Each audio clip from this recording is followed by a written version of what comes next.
Popin Media.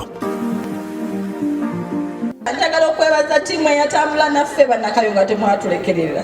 Ensi eyiza okubeera eyo ng'eseka nti bannakayunga tebaagala taata wange naye bambi mwamulaga omukwano. Abo ababyogera nze nzikiriza be bano abali eyo mu nsi South Africa wawa abawulira enziro abatasobola kusinkana taata wange kumutegeera. Bannakayunga mwamuwerekera mu konvoyi nga tulinga abalina omukolo naye nga tudduka kukyasa bulamu bwa taata wange.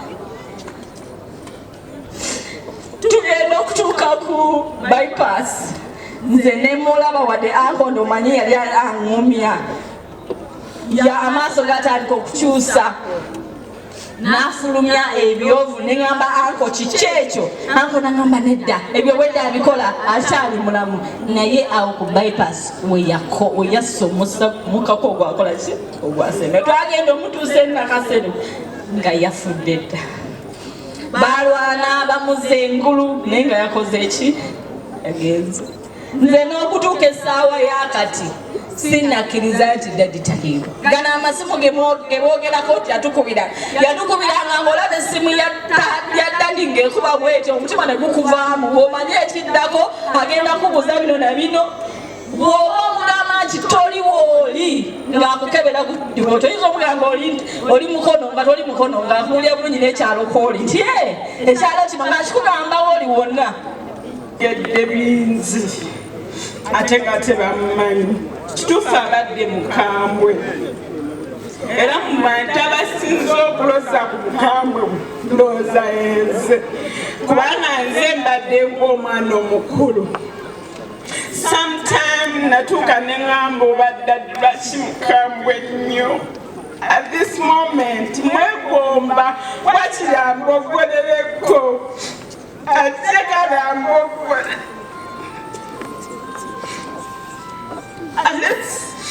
Mukama era abangamba nti afunye accident nagamba it can't be him because I know him as a strong man. He's very strong. And Nagamba, he will overcome it. I knew that he was going to overcome it. Era nina nensawa nengamukama omutasa. Banga abadde nga jakiyitamu. Era nga mmanyi nti mulwanyi. In 2020, I think in 2014, I was going to join campus. Yali ayangwa agenda Aziikiddwa. It was raining heavily. Naye nga ye muntu afaayo agenda atuukiriza asanyuse abantu b'e Kayunga. Yajja ng'avuga speed enkuba yali etonnya.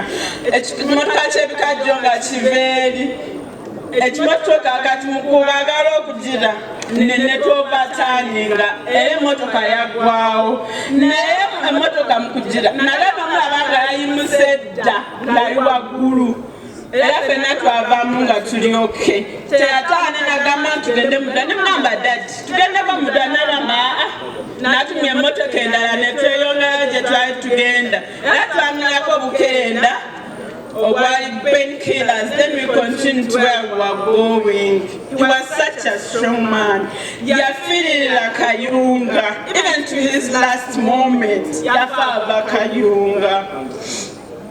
He did everything for Kayunga. He had less time for his family because he spent most of his time in Kayunga. He spent most of his money in Kayunga.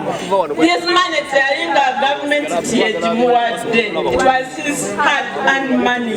He used it to make people of Kayunga very happy. Elanga chimusanyu kubanga cheche kubanga musajja mugabi.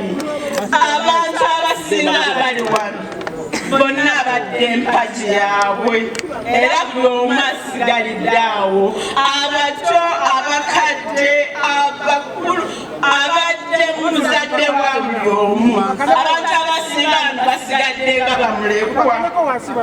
Tulina musoma nnyo abadde mukambwe naye ng'ayagala. Tanyiiga nowaba amukoze ekintu.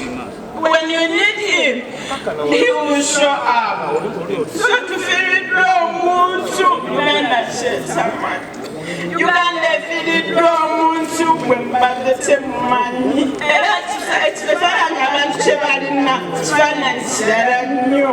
Yazimina parent abadde agaba ne yeemala nako asitula ebisawo byase naye nga ssente ze bonna asooka n'ogw'omwana naawe omuntu w'e Kayunga naawe omuntu gw'atamanyi naye kyannaku nnyo kyannaku ddala nti busawo yeesembayo abantu boogedde ebintu ebitali bulungi neŋamba kale singa basobodde omusisinkanako omuntu bulamu abadde muntu mulamu tugenda musubwa tugenda musubirwa ddala era fenga abaana ng'ekika tetumanyi talizikaawo tazikibwawo era forever tusaba Katonda oyo byonna ebyamusobako ng'omuntu amusonyiwe amuwe ekimuli eky'emirembe n'ekitangaala eky'olubeerera kimwakire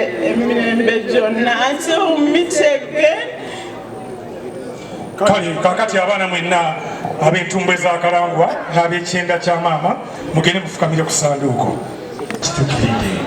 Katonda abenga nawe akuwenga omukisa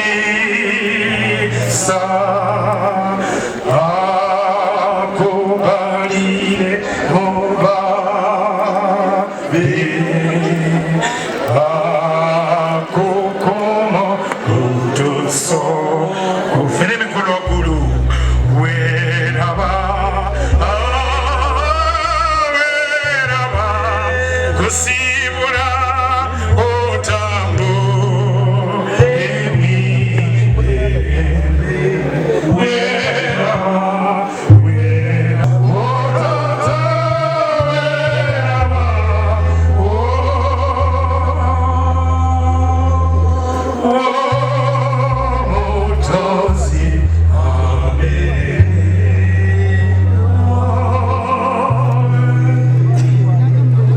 abadde talina budde bwa famire kituufu obudde bw'obusinga ate era obudde bw'obwessanyu era bwe tubadde tumulabiranga ng'alina akamwenyumwenyu ng'ali mu politics oba ng'alina ekyenjawulo kyakolawo ku mulimu gwe si ye muntu abadde afuna obuyinza n'abutuulako naye abadde alwana okulaba ng'obuyinza bw'alina waliwo ekyenjawulo kyebuleetawo.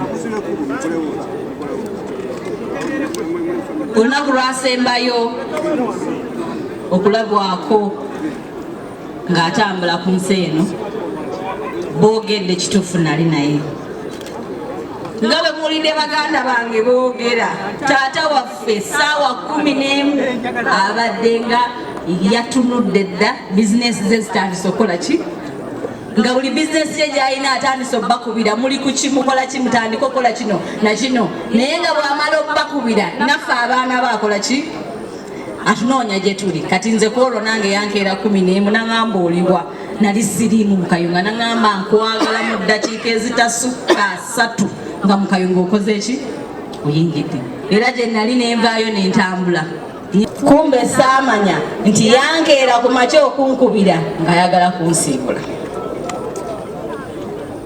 Ebintu mami bye yagambye nti zino ennaku za dda gye zisembayo abadde yakyuka kituufu abadde yakyuka ng'omuntu nga bwe mwogera naye eyali owaaluli si yakyali owaki era abadde nga yatandikanga okunteekateeka okubeera mukulu w'abaganda bange nze nga simanyi kontakiti ze zonna yaŋŋamba nga tosobola kubeerawo nga tomanyi bantu kontakiti ze zonna nga buli gy'alina amakinga sure nkola ki ng'agenda ateekateeka buli kimu ogenda owuli agamba genda wano kola kino kola kiri kola kiri nagenza okwetegereza nti bulijjo azze anteekateeka nze nga sikola ki niera buno obudde bubadde tumala tebumala wadde abadde akoze eki agezezaako